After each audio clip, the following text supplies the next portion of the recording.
Capítulo 2. A Árvore do Conhecimento. No capítulo anterior vimos que embora os sapiens já habitassem a África Oriental há 150 mil anos, apenas por volta de 70 mil anos atrás eles começaram a dominar o resto do planeta Terra e levar as demais espécies humanas à extinção. Nos milhares de anos desse período, embora esses sapiens arcaicos se parecessem exatamente conosco e embora seu cérebro fosse tão grande quanto o nosso, eles não gozavam de qualquer vantagem notável sobre outras espécies humanas, não produziam ferramentas particularmente sofisticadas e não realizavam nenhum outro feito especial. De fato, no primeiro encontro registrado entre os sapiens e neandertais, os neandertais levaram a melhor. Por volta de 100 mil anos atrás, alguns grupos de sapiens migraram para o Levante, que era território neandertal, mas foram incapazes de garantir sua sobrevivência. Isso pode ter sido devido à crueldade dos nativos, a um clima inclemente ou à presença de parasitas com os quais não estavam familiarizados. Qualquer que seja o motivo, os sapiens acabaram por se retirar, deixando os neandertais como senhores do Oriente Médio. Esse registro escasso de conquistas levou especialistas a especularem que a estrutura interna do cérebro desses sapiens provavelmente era diferente da nossa. Eles se pareciam conosco, mas suas capacidades cognitivas, aprendizado, memória, comunicação, eram muito mais limitadas. Ensinar português a um desses sapiens antigos, persuadi-lo da verdade do dogma cristão ou fazê-lo entender a teoria da evolução provavelmente teriam sido tarefas infrutíferas. Por outro lado, teríamos muita dificuldade para aprender sua linguagem e compreender seu modo de pensar. Mas então, a partir de 70 mil anos atrás, o Homo sapiens começou a fazer coisas muito especiais. Nessa época, bandos de sapiens deixaram a África pela segunda vez. Dessa vez, eles expulsaram os neandertais e todas as outras espécies humanas não só do Oriente Médio como também da face da Terra. Em um período incrivelmente curto, os sapiens chegaram à Europa e ao leste da Ásia. Há aproximadamente 45 mil anos, conseguiram atravessar o mar aberto e chegaram à Austrália, um continente até então intocado por humanos. O período de 70 mil anos atrás a 30 mil anos atrás testemunhou a invenção de barcos, lâmpadas a óleo, arcos e flechas e agulhas, essenciais para costurar roupas quentes. Os primeiros objetos que podem ser chamados de arte e joalheria datam dessa era, assim como os primeiros indícios incontestáveis de religião, comércio e estratificação social. Estatueta em marfim de um homem-leão ou mulher-leoa, da caverna de Stadel, na Alemanha, 32 mil anos atrás. O corpo é humano, mas a cabeça é leonina. Este é um dos primeiros exemplos indiscutíveis de arte, e provavelmente de religião e da capacidade da mente humana de imaginar coisas que não existem de fato. A maioria dos pesquisadores acredita que essas conquistas sem precedentes foram produto de uma revolução nas habilidades cognitivas dos sapiens. Eles sustentam que os indivíduos que levaram os neandertais à extinção, que se instalaram na Austrália e que esculpiram o homem-leão de Stadel eram tão inteligentes, criativos e sensíveis como nós. Se nos deparássemos com os artistas da caverna de Stadel, poderíamos aprender a língua deles, e eles, a nossa. Seríamos capazes de lhes explicar tudo o que conhecemos, das aventuras de Alice no País das Maravilhas aos paradoxos da física quântica. E eles poderiam nos ensinar como seu povo concebia o mundo. O surgimento de novas formas de pensar e se comunicar, entre 70 mil anos atrás a 30 mil anos atrás, constitui a revolução cognitiva. O que a causou? Não sabemos ao certo. A teoria mais aceita afirma que mutações genéticas acidentais mudaram as conexões internas do cérebro dos sapiens, possibilitando que pensassem de uma maneira sem precedentes e se comunicassem usando um tipo de linguagem totalmente novo. Poderíamos chamá-las de mutações da árvore do conhecimento. Porque ocorreram no DNA dos sapiens e não no DNA dos neandertais. Até onde pudemos verificar, foi uma questão de puro acaso. Mas é mais importante entender as consequências das mutações da árvore do conhecimento do que suas causas. O que havia de tão especial na nova linguagem dos sapiens que nos permitiu conquistar o mundo? Essa não foi a primeira linguagem. Todos os animais têm alguma forma de linguagem. Até mesmo os insetos, como abelhas e formigas, sabem se comunicar de maneiras sofisticadas, informando uns aos outros sobre o paradeiro de alimentos. Tampouco foi a primeira linguagem vocal. Muitos animais, incluindo todas as espécies de macaco, têm uma linguagem vocal. Por exemplo, macacos verdes usam gritos de vários tipos para se comunicar. Os zoólogos identificaram um grito que significa cuidado. Uma águia. Um grito um pouco diferente alerta, cuidado. Um leão.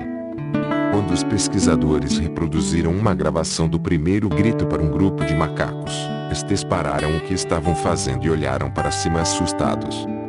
Ao ouvir uma gravação do segundo grito, o aviso do leão, o grupo subiu rapidamente em uma árvore. Os sapiens podem produzir muitos mais sons do que os macacos verdes, mas as baleias e os elefantes têm habilidades igualmente impressionantes. Um papagaio pode dizer qualquer coisa proferida por Albert Einstein, além de imitar o som de telefone chamando, portas batendo e sirenes tocando. Qualquer que fosse a vantagem de Einstein sobre um papagaio, não era vocal. O que, então, há de tão especial em nossa linguagem? A resposta mais comum é que nossa linguagem é incrivelmente versátil. Podemos conectar uma série limitada de sons e sinais para produzir um número infinito de frases, cada uma delas com um significado diferente.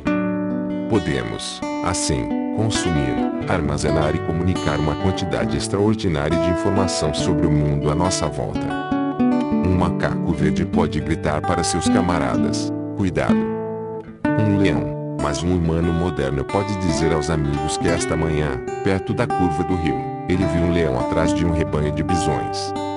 Pode então descrever a localização exata, incluindo os diferentes caminhos que levam à área em questão.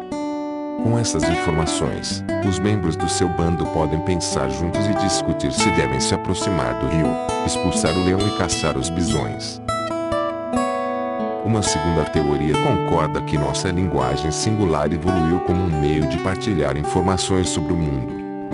Mas as informações mais importantes que precisavam ser comunicadas eram sobre humanos, e não sobre leões e bisões. Nossa linguagem evoluiu como uma forma de fofoca. De acordo com essa teoria, o Homo sapiens é antes de mais nada um animal social. A cooperação social é essencial para a sobrevivência e reprodução. Não é suficiente que homens e mulheres conheçam o paradeiro de leões e bisões. É muito mais importante para eles saber quem em seu bando odeia quem está dormindo com quem é honesto e quem é trapaceiro. A quantidade de informações que é preciso obter e armazenar a fim de rastrear as relações sempre cambiantes até mesmo de umas poucas dezenas de indivíduos é assombrosa. Em um bando de 50 indivíduos, há 1225 relações de 1 para 1, e incontáveis combinações sociais mais complexas. Todos os macacos mostram um ávido interesse por tais informações sociais, mas eles têm dificuldade para fofocar de fato.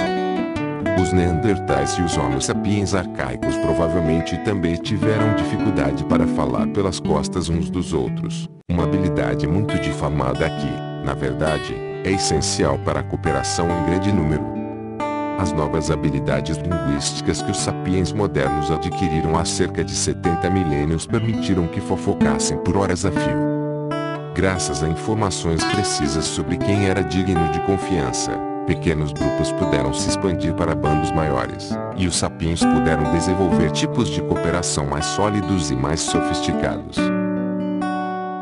A teoria da fofoca pode parecer uma piada, mas vários estudos a corroboram.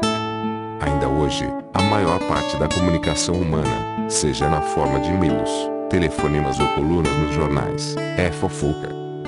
É tão natural para nós que é como se nossa linguagem tivesse evoluído exatamente com esse propósito.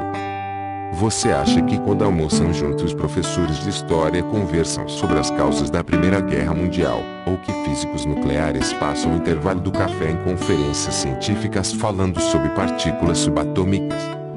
Às vezes. Mas com muito mais frequência eles fofocam sobre a professora que flagrou o marido com outra, ou sobre a briga entre o chefe do departamento e o reitor, ou sobre os rumores de que um colega usou sua verba de pesquisa para comprar um lexus. A fofoca normalmente gira em torno de comportamentos inadequados. Os que fomentam os rumores são o quarto poder original, jornalistas que informam a sociedade sobre trapaceiros e aproveitadores e, desse modo, a protegem. Muito provavelmente, tanto a teoria da fofoca quanto a teoria do leão perto do rio são válidas. Mas a característica verdadeiramente única da nossa linguagem não é sua capacidade de transmitir informações sobre homens e leões. É a capacidade de transmitir informações sobre coisas que não existem. Até onde sabemos, só os sapiens podem falar sobre tipos e mais tipos de entidades que nunca viram, tocaram ou cheiraram. Lendas, mitos, deuses e religiões apareceram pela primeira vez com a revolução cognitiva. Antes disso, muitas espécies animais e humanas foram capazes de dizer: cuidado, um leão. Graças à revolução cognitiva, o Homo sapiens adquiriu a capacidade de dizer: o leão é o espírito guardião da nossa tribo. Essa capacidade de falar sobre ficções é a característica mais singular da linguagem dos sapiens. É relativamente fácil concordar que só um Homo sapiens pode falar sobre coisas que não existem de fato e acreditar em meia dúzia de coisas impossíveis antes do café da manhã. Você nunca convencerá um macaco a lhe dar uma banana prometendo a ele bananas ilimitadas após a morte no céu dos macacos. Mas isso é tão importante. Afinal, a ficção pode ser perigosamente enganosa ou confusa. As pessoas que vão à floresta à procura de fadas e unicórnios parecem ter uma chance menor de sobrevivência do que as que vão à procura de cogumelos e cervos. E, se você passa horas rezando para espíritos guardiões inexistentes, não está perdendo um tempo precioso, tempo que seria mais bem utilizado procurando comida, guerreando e copulando. Mas a ficção nos permitiu não só imaginar coisas como também fazer isso coletivamente. Podemos tecer mitos partilhados, tais como a história bíblica da criação, os mitos do tempo do sonho dos aborígenes australianos e os mitos nacionalistas dos estados modernos. Tais mitos dão aos sapiens a capacidade sem precedentes de cooperar de modo versátil em grande número. Formigas e abelhas também podem trabalhar juntas em grandes números, mas elas o fazem de maneira um tanto rígida, e apenas com parentes próximos.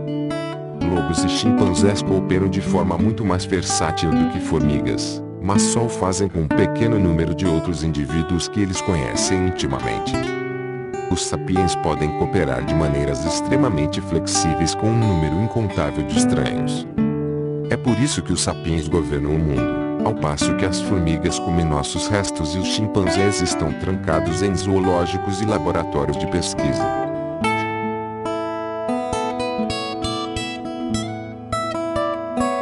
A lenda da Peugeot. Nossos primos chimpanzés normalmente vivem em pequenos bandos de várias dezenas de indivíduos. Eles formam fortes laços de amizade, caçam juntos e lutam lado a lado contra babuínos, guepardos e chimpanzés inimigos. Sua estrutura social tende a ser hierárquica. O membro dominante, que quase sempre é um macho, é denominado macho alfa. Outros machos e fêmeas demonstram sua submissão ao macho alfa curvando-se diante dele enquanto emitem grunhidos, de modo não muito diferente de súditos humanos se ajoelhando diante de um rei. O macho alfa se esforça para manter a harmonia social em seu bando. Quando dois indivíduos brigam, ele intervém e impede a violência.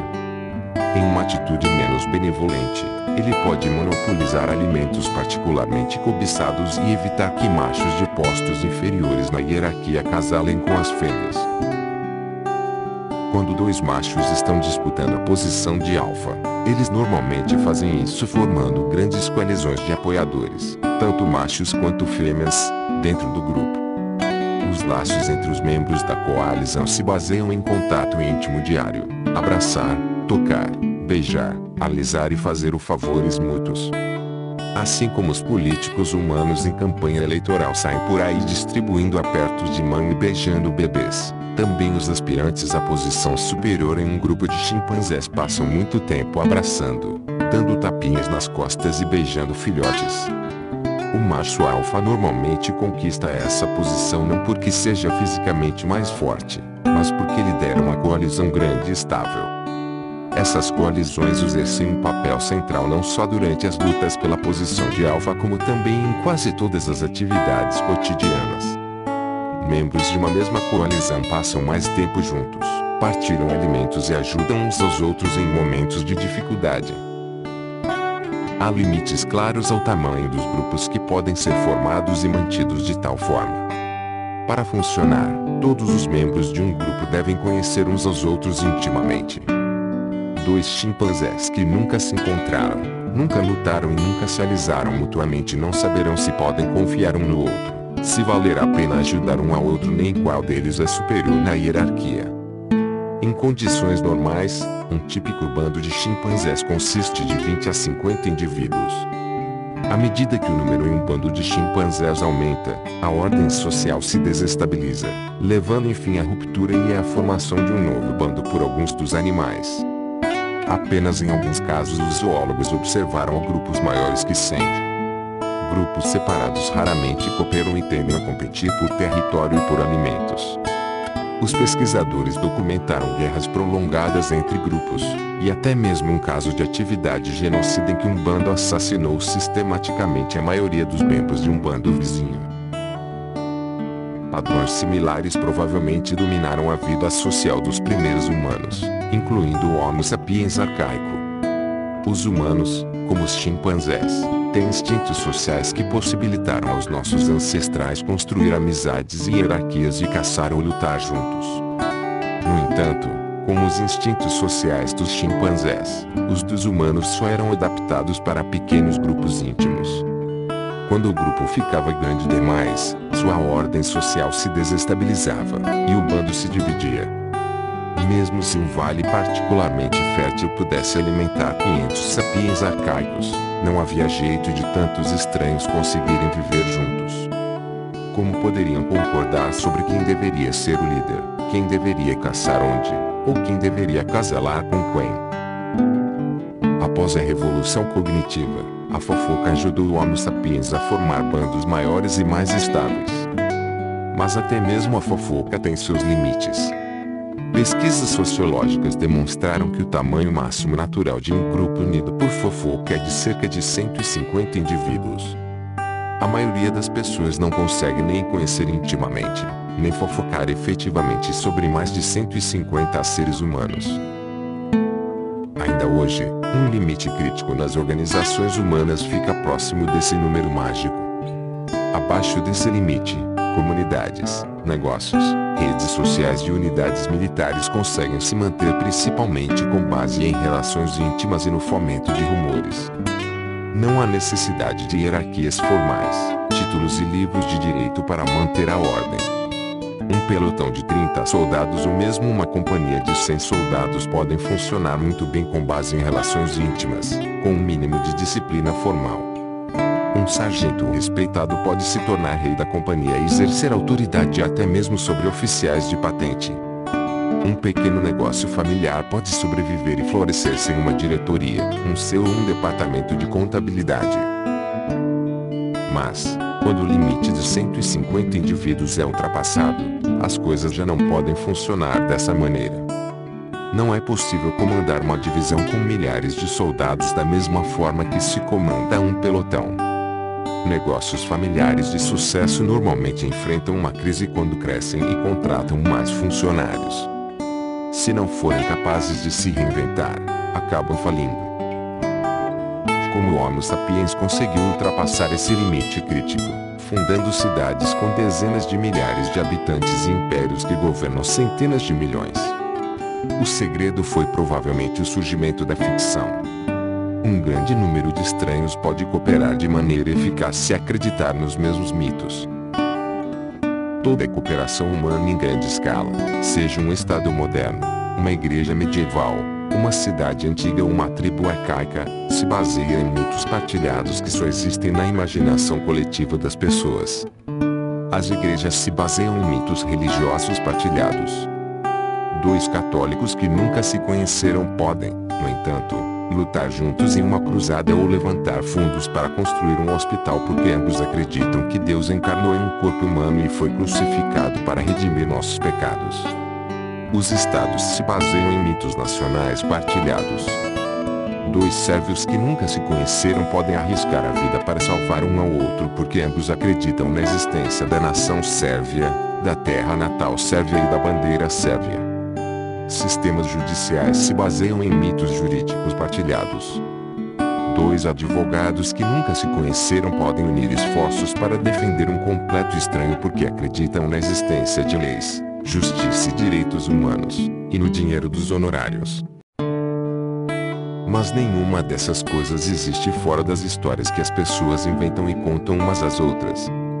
Não há deuses no universo, nem nações, nem dinheiro, nem direitos humanos, nem leis, nem justiça fora da imaginação coletiva dos seres humanos. As pessoas entendem facilmente que os primitivos consolidam sua ordem social acreditando em deuses e espíritos e se reunindo a cada lua cheia para dançar juntos em volta da fogueira. Mas não conseguimos avaliar que nossas instituições modernas funcionam exatamente sobre a mesma base. Considere, por exemplo, o mundo das corporações. Os executivos e advogados modernos são, de fato, feiticeiros poderosos. A principal diferença entre eles e os xamãs tribais é que os advogados modernos contam histórias muito mais estranhas. A lenda da Peugeot nos fornece um bom exemplo. O leão da Peugeot. Um ícone que lembra um pouco o Homem-Leão de Stadel aparece hoje em carros, caminhões e motocicletas de Paris a Sydney. É o ornamento que adorna o capô dos veículos fabricados pela Peugeot, uma das maiores e mais antigas fabricantes de carros da Europa. A Peugeot começou como um negócio familiar no vilarejo de Valentigney, apenas 300 quilômetros da caverna de Stadel. Hoje a empresa emprega cerca de 200 mil pessoas em todo o mundo, a maioria delas completamente estranhas umas das outras. Esses estranhos cooperam de maneira tão eficaz que em 2008 a Peugeot produziu mais de 1,5 milhão de automóveis, gerando uma receita de aproximadamente 55 bilhões de euros. Em que sentido podemos afirmar que a Peugeot SA, em nome oficial da empresa, existe? Há muitos veículos da Peugeot, mas estes obviamente não são a empresa. Mesmo que todos os Peugeot no mundo fossem descartados ao mesmo tempo e vendidos para o ferro velho, a Peugeot SA não desapareceria. Continuaria a fabricar novos carros e a publicar seu relatório anual. A empresa tem fábricas, maquinário e showrooms e emprega mecânicos, contadores e secretárias, mas tudo isso junto não constitui a Peugeot.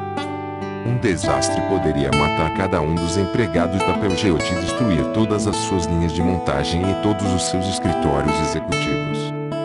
Mesmo assim, a empresa poderia obter empréstimos, contratar novos empregados, construir novas fábricas e comprar novo maquinário. A Peugeot tem gestores e acionistas, mas eles também não constituem a empresa. Todos os gestores poderiam ser demitidos e todas as suas ações vendidas, mas a empresa propriamente dita permaneceria intacta. Isso não significa que a Peugeot SA seja invulnerável ou imortal. Se um juiz ordenasse a dissolução da empresa, suas fábricas permaneceriam de pé e seus trabalhadores, contadores, gestores e acionistas continuariam a viver, mas a Peugeot SA desapareceria imediatamente. Em suma, a Peugeot SA parece não ter conexão alguma com o mundo físico. Ela existe de fato. A Peugeot é um produto da nossa imaginação coletiva. Os advogados chamam isso de ficção jurídica. Não pode ser sinalizada, não é um objeto físico. Mas existe como entidade jurídica. Como você ou eu, está submetida às leis dos países em que opera. Pode abrir uma conta bancária e ter propriedades. Paga impostos e pode ser processada, até mesmo separadamente de qualquer um de seus donos ou das pessoas que trabalham para ela. A Peugeot pertence a um gênero particular de ficção jurídica chamado empresas de responsabilidade limitada. A ideia por trás de tais empresas está entre as invenções mais engenhosas da humanidade. O Homo sapiens viveu sem elas por milênios. Durante a maior parte da história de que se tem registro, a propriedade só poderia pertencer a seres humanos de carne e osso, do tipo que anda sobre duas pernas e tem cérebro grande. Se na França do século XIII Jean abrisse uma oficina para fabricar vagões, ele próprio seria o negócio. Se um vagão por ele fabricado parasse de funcionar uma semana após a compra, o comprador insatisfeito processaria Jean pessoalmente. Se Jean tomasse emprestadas 1000 moedas de ouro para abrir sua oficina e o negócio falisse, ele teria de pagar o empréstimo vendendo sua propriedade privada, sua casa, sua vaca, sua terra. Talvez até precisasse vender seus filhos como escravos. Se não pudesse honrar a dívida, poderia ser jogado na prisão pelo Estado ou ser escravizado por seus credores. Ele era totalmente responsável, de maneira ilimitada, por todas as obrigações assumidas por sua oficina. Se tivesse vivido naquela época, você provavelmente pensaria 2 vezes antes de abrir um negócio próprio. E, com efeito, essa situação jurídica desencorajava o empreendedorismo. As pessoas tinham medo de começar novos negócios e assumir riscos econômicos. Dificilmente parecia valer a pena correr o risco de sua família acabar totalmente destituída. Foi por isso que as pessoas começaram a imaginar coletivamente a existência de empresas de responsabilidade limitada. Tais empresas eram legalmente independentes das pessoas que as fundavam, ou investiam dinheiro nelas, ou as gerenciavam. Ao longo dos últimos séculos, essas empresas se tornaram os principais agentes na esfera econômica, e estamos tão acostumados a elas que nos esquecemos de que existem apenas na nossa imaginação. Nos Estados Unidos, o termo técnico para uma empresa de responsabilidade limitada é corporação, o que é irônico, porque o termo deriva de corpus corpo em latim, exatamente aquilo de que as corporações carecem. Apesar de não ter um corpo real, o sistema jurídico norte-americano trata as corporações como pessoas jurídicas, como se fossem seres humanos de carne e osso. Também foi isso que fez o sistema jurídico francês em 1896, quando Armand Peugeot, que herdara de seus pais uma oficina de fundição de metal que fabricava molas, serrotes e bicicletas, decidiu entrar no ramo de automóveis.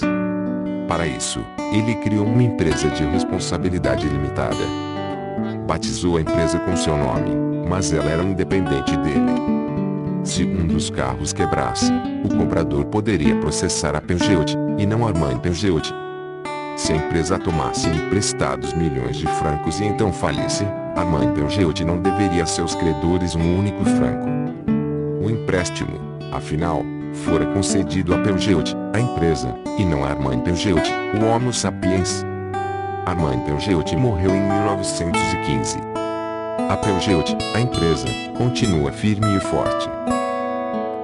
Como exatamente Armand Peugeot, o homem, criou a Peugeot, a empresa? Praticamente da mesma forma como os padres e os feiticeiros criaram deuses e demônios ao longo da história e como milhares de padres católicos franceses continuaram recriando o corpo de Cristo todo domingo nas igrejas da paróquia. Tudo se resumia a contar histórias e convencer as pessoas a acreditarem nelas. No caso dos padres franceses, a história crucial foi a da vida e morte de Cristo tal como contada pela Igreja Católica.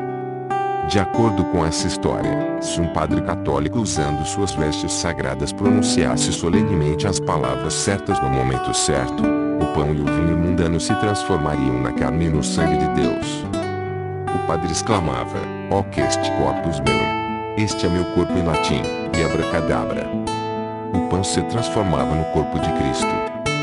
Vendo que o padre havia observado assiduamente todos os procedimentos, milhões de católicos franceses devotos se comportavam como se Deus de fato existisse no pão e no vinho consagrados. No caso da Peugeot S.A., a história crucial foi o Código Jurídico francês, tal como redigido pelo parlamento francês. De acordo com os legisladores franceses, se um advogado certificado seguisse todos os rituais e liturgias adequados, escrevesse todos os discursos e juramentos requeridos em um pedaço de papel maravilhosamente decorado e afixasse sua assinatura ornamentada ao pé do documento, abracadabra, uma nova empresa era incorporada. Quando, em 1896, Armand Peugeot quis criar sua empresa, ele pagou para que um advogado fizesse todos esses procedimentos sagrados. Uma vez que o advogado tivesse desempenhado todos os rituais corretos e pronunciado todos os discursos e juramentos necessários, milhões de cidadãos franceses honrados se comportaram como se a empresa Peugeot realmente existisse. Contar histórias eficazes não é fácil. A dificuldade está não em contar a história, mas em convencer todos os demais a acreditarem nela. Grande parte da nossa história gira em torno desta questão, como convencer milhões de pessoas a acreditarem em histórias específicas sobre deuses, ou nações, ou empresas de responsabilidade limitada. Mas, quando isso funciona, dá aos sapiens poder imenso, porque possibilita que milhões de estranhos cooperem para objetivos em comum.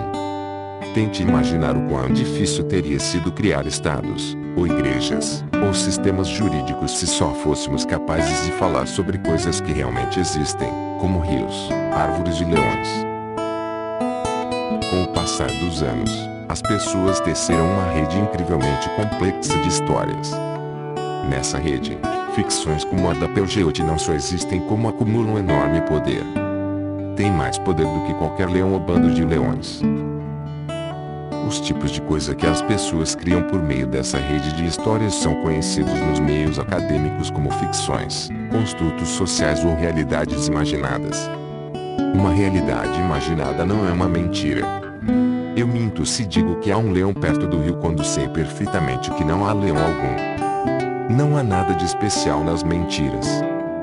Macacos verdes e chimpanzés podem mentir. Já se observou, por exemplo, um macaco verde gritando cuidado. Um leão. Quando não havia leão algum por perto. Convenientemente, esse alarme falso afastava outro macaco que tinha acabado de encontrar uma banana, abrindo caminho para que o mentiroso roubasse o prêmio para si. Ao contrário da mentira, uma realidade imaginada é algo em que todo mundo acredita e, enquanto essa crença partilhada persiste, a realidade imaginada exerce influência no mundo. O escultor da caverna de Stadel pode ter acreditado sinceramente na existência do espírito guardião do Homem-Leão. Alguns feiticeiros são charlatães, mas a maioria acredita sinceramente na existência de deuses e demônios. A maioria dos milionários acredita sinceramente na existência do dinheiro e das empresas de responsabilidade limitada. A maioria dos ativistas dos direitos humanos acredita sinceramente na existência de direitos humanos. Ninguém estava mentindo quando, em 2011, a ONU exigiu que o governo líbio respeitasse os direitos humanos de seus cidadãos. Embora a ONU, a Líbia e os direitos humanos sejam todos produtos de nossa fértil imaginação. Desde a revolução cognitiva, os sapiens vivem, portanto, em uma realidade dual. Por um lado, a realidade objetiva dos rios, das árvores e dos leões. Por outro, a realidade imaginada de deuses, nações e corporações. Com o passar do tempo, a realidade imaginada se tornou ainda mais poderosa, de modo que hoje a própria sobrevivência de rios, árvores e leões depende da graça de entidades imaginadas, tais como deuses, nações e corporações.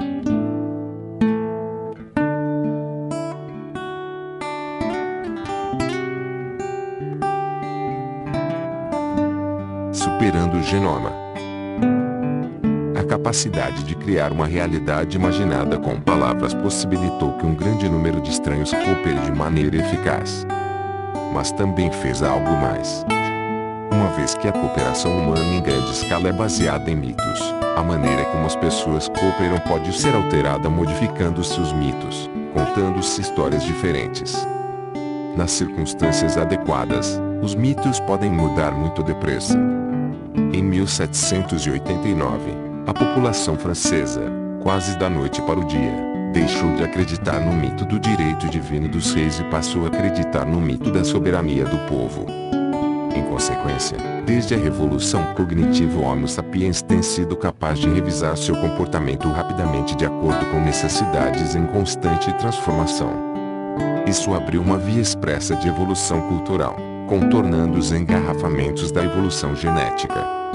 Acelerando por essa via expressa, o Homo sapiens logo ultrapassou todas as outras espécies humanas em sua capacidade de cooperar. O comportamento de outros animais sociais é determinado em grande medida por seus genes. O DNA não é um autocrata. O comportamento animal também é influenciado por fatores ambientais e por peculiaridades individuais. No entanto, em um ambiente estável, animais da mesma espécie tendem a se comportar de maneira similar. Em geral, mudanças significativas no comportamento social não podem ocorrer sem mutações genéticas. Por exemplo, os chimpanzés comuns têm uma tendência genética a viver em grupos hierárquicos liderados por um macho alfa. Membros de uma espécie de chimpanzé muito próxima, os bonobos, normalmente vivem em grupos mais igualitários dominados por alianças femininas. As fêmeas dos chimpanzés comuns não podem aprender com suas parentes bonobos e conduzir uma revolução feminista. Os chimpanzés machos não podem se reunir em uma assembleia constituinte para abolir o cargo do macho alfa e declarar que de agora em diante todos os chimpanzés devem ser tratados como iguais. Tais mudanças drásticas de comportamento só ocorreriam se algo mudasse no DNA dos chimpanzés. Por razões similares, os humanos arcaicos não iniciavam revoluções. Até onde sabemos, as mudanças nos padrões sociais, a invenção de novas tecnologias e a consolidação de novos hábitos decorreram mais de mutações genéticas e pressões ambientais do que de iniciativas culturais. É por isso que levou centenas de milhares de anos para os humanos darem esses passos. Há 2 milhões de anos, mutações genéticas resultaram no surgimento de uma nova espécie humana chamada Homo erectus. Seu surgimento foi acompanhado pelo desenvolvimento de uma nova tecnologia de ferramentas de pedra, hoje reconhecida como uma característica decisiva dessa espécie. Enquanto o Homo erectus não passou por novas alterações genéticas, suas ferramentas de pedra continuaram mais ou menos as mesmas, por quase 2 milhões de anos. Por sua vez, desde a revolução cognitiva, os sapiens têm sido capazes de mudar seu comportamento rapidamente, transmitindo novos comportamentos a gerações futuras sem necessidade de qualquer mudança genética ou ambiental. Por exemplo, considere o advento repetido de elites sem filhos, como a classe sacerdotal católica, as ordens monásticas budistas e as burocracias eunucas chinesas. A existência de tais elites vai contra os princípios mais fundamentais da seleção natural, já que esses membros dominantes da sociedade deliberadamente abrem mão da procriação. Enquanto, entre os chimpanzés, os machos alfa usam seu poder para ter relações sexuais com tantas fêmeas quanto possível, e, consequentemente, gerar uma grande proporção dos filhotes do grupo. Os machos alfa católicos se abstêm completamente das relações sexuais e dos cuidados dos filhos. Essa abstinência não resulta de condições ambientais singulares, tais como a carência severa de alimentos ou de parceiros em potencial. Tampouco é resultado de alguma mutação genética peculiar. A Igreja Católica sobreviveu por séculos não por transmitir um gene do celibato de um papa ao seguinte, mas por transmitir as histórias do Novo Testamento e do direito canônico católico. Em outras palavras, enquanto os padrões de comportamento dos humanos arcaicos permaneceram inalterados por dezenas de milhares de anos, os sapiens conseguem transformar suas estruturas sociais, a natureza de suas relações interpessoais, suas atividades econômicas e uma série de outros comportamentos no intervalo de 1 ou 2 décadas. Considere um habitante de Berlim nascida em 1900 e vivendo longevos 100 anos. Ela passou a infância no Império Hohenzollern de Guilherme II, seus anos adultos na República de Weimar, no Terceiro Reich nazista e na Alemanha Oriental comunista, e morreu cidadã de uma Alemanha democrática reunificada. Conseguiu ser parte de 5 sistemas sociopolíticos muito diferentes, embora seu DNA tenha permanecido exatamente o mesmo. Isso foi essencial para o sucesso dos sapiens. Em uma briga de 1 para 1, provavelmente um Neandertal teria derrotado um sapiens. Mas em um conflito de centenas, os Neandertais não teriam uma chance sequer. Os Neandertais podiam partilhar informações sobre o paradeiro de leões, mas provavelmente não podiam contar e revisar histórias sobre espíritos tribais.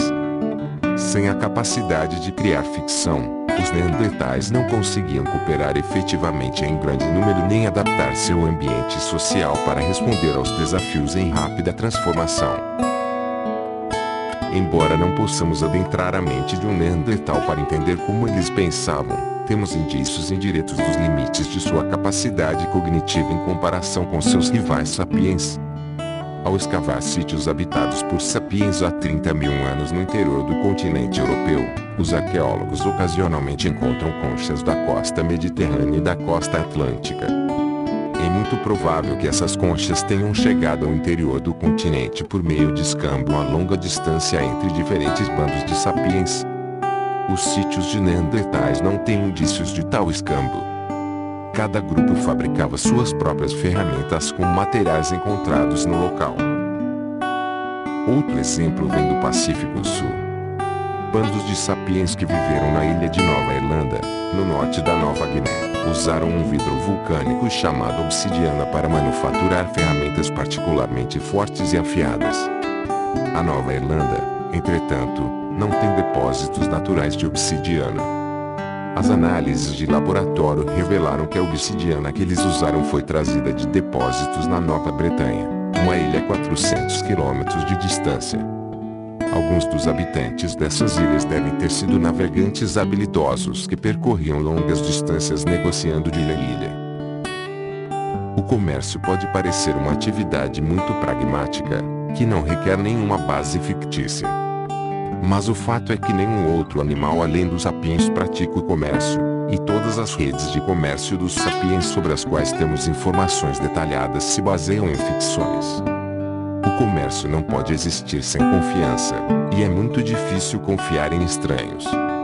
A rede de comércio global de nossos dias se baseia em nossa confiança em entidades fictícias tais como o dólar, o Federal Reserve Bank e as marcas registradas das corporações. Quando dois estranhos em uma sociedade tribal querem fazer comércio, eles geralmente constroem confiança mútua recorrendo a um deus, ancestral mítico ou animal totêmico em comum. Se sapiens arcaicos que acreditavam em tais ficções trocaram conchas e obsidianas, é razoável pensar que também podem ter trocado informações, criando assim redes de conhecimento muito mais amplas e mais densas do que a que serviu aos Neandertais e a outros humanos arcaicos. As técnicas de caça são outro exemplo dessas diferenças. Os Neandertais geralmente caçavam sozinhos ou em pequenos grupos. Os sapiens, por outro lado, desenvolveram técnicas que se apoiavam na cooperação entre dezenas de indivíduos, e talvez até mesmo entre bandos diferentes. Um método particularmente eficaz era cercar um rebanho inteiro de animais, como cavalos selvagens, e então acossá-los em um desfiladeiro, onde era fácil abatê-los em massa. Se tudo saísse de acordo com o plano, os bandos podiam obter toneladas de carne, gordura e pele animal em uma única tarde de esforço coletivo, e consumir essas riquezas numa grande festividade, ou secá-las e congelá-las para uso posterior. Os arqueólogos descobriram sítios em que rebanhos inteiros eram abatidos anualmente dessa maneira. Há inclusive sítios onde se ergueram cercas e obstáculos a fim de criar armadilhas artificiais e abatedouros. Podemos presumir que os Neandertais não ficaram felizes ao ver seus campos de caça tradicionais transformados em abatedouros controlados pelos sapiens. No entanto, se a violência irrompeu entre as duas espécies, os Neandertais não se saíram muito melhor do que os cavalos selvagens. 50 Neandertais cooperando em padrões tradicionais e estáticos não eram páreo para ciclos centenas de sapiens versáteis e inovadores. Mesmo que os sapiens perdessem o primeiro round, logo eram capazes de inventar novos estratagemas que lhes possibilitariam vencer o segundo.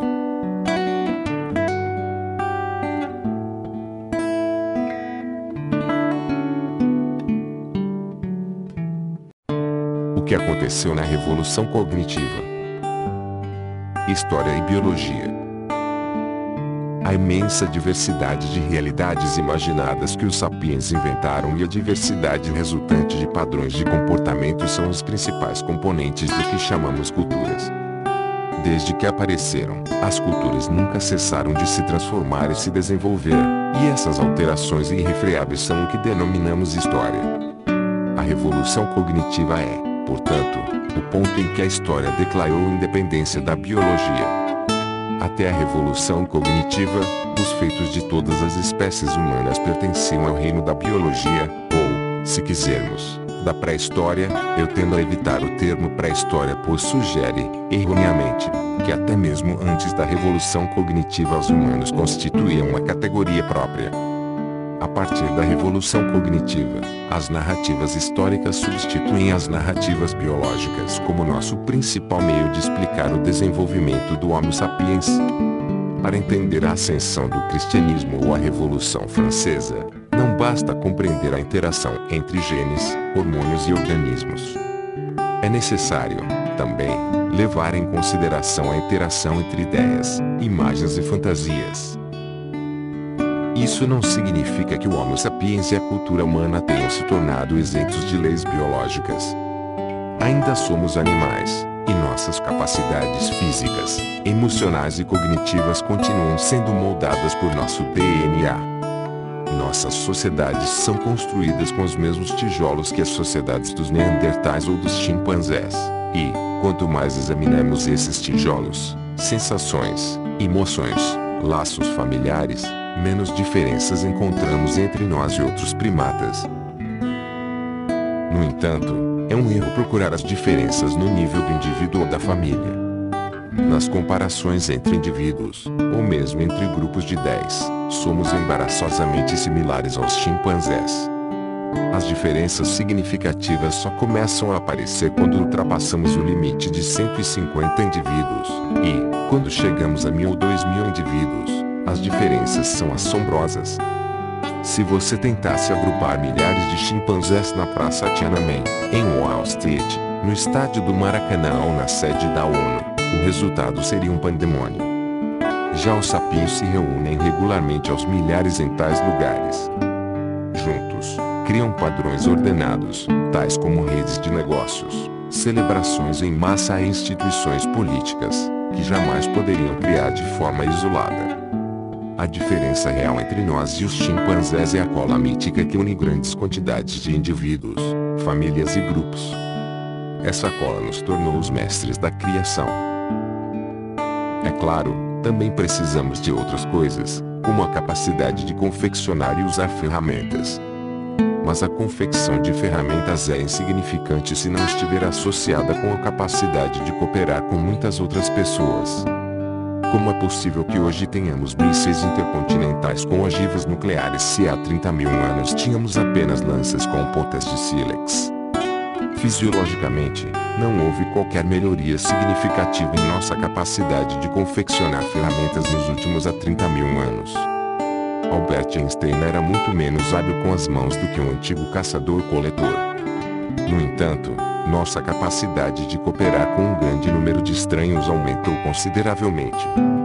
A antiga lança com ponta de sílex era manufaturada em minutos por uma única pessoa, que confiava no conselho e no auxílio de uns poucos amigos íntimos. A produção de uma ogiva nuclear moderna requer a cooperação de milhões de estranhos em todo o mundo, dos trabalhadores que extraem o minério de urânio das profundezas da Terra aos estudiosos da física que escrevem longas fórmulas matemáticas para descrever as interações entre partículas subatômicas. Para resumir as relações entre a biologia e a história após a Revolução Cognitiva, a biologia estabelece os parâmetros básicos para o comportamento e as capacidades do Homo sapiens. Toda a história acontece dentro dos limites dessa arena biológica. No entanto, essa arena é extraordinariamente grande, possibilitando que os sapiens joguem uma incrível variedade de jogos. Graças à sua habilidade de criar ficções, os sapiens inventam jogos cada vez mais complexos, que cada geração desenvolve e elabora ainda mais. consequência, a fim de entender como os sapiens se comportam, devemos descrever a evolução histórica de suas ações.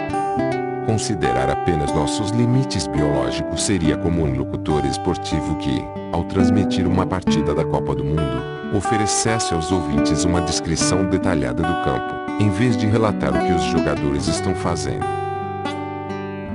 Que jogo nossos ancestrais da Idade da Pedra jogaram na arena da história? Até onde sabemos, as pessoas que esculpiram o Homem-Leão de Estadeu há cerca de 30 mil anos tinham as mesmas capacidades físicas, emocionais e intelectuais que nós temos. O que elas faziam assim que acordavam?